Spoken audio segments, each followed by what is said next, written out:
মামুন সাহেব, কি সমস্যা আপনার? স্যার, কোনো সমস্যা নাই তো। সমস্যা না থাকলে মনোযোগ কই থাকে আপনার?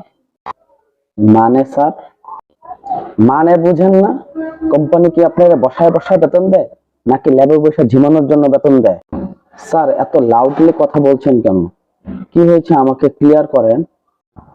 আপনাকে কি এখন নতুন করে আমার ট্রেন করা লাগবে? ফাইজলামি পাইছেন? স্যার,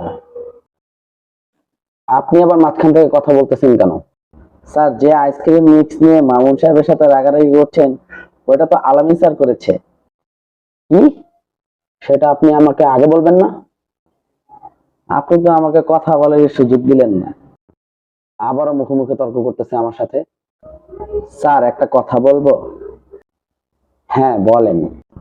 স্যার, আমি আগে যে কোম্পানিতে কাজ করতাম, ওই কোম্পানিতে আপনার মতন একটা স্যার ছিল, যারে না তারে ভুল করুক আর না করুক হুদায় গালাগালি করতো। তো আমারও একদিন ছোট্ট একটা ভুলের কারণে গালাগালি করছিল। তো ওই দিন রাত্রে স্যার আমি তারে একলা পায়ে গেছিলাম। তারপরে স্যার একটা আদলা ইট নিয়ে তার পিছন দিয়ে মাথার মধ্যে এমন জোরে মারছি, সে এখনো অব্দি স্যার কোমায় পড়ে আছে। স্যার, সে জানে না, এমনকি কেউই জানে না যে এই কাজটা আমি করছিলাম।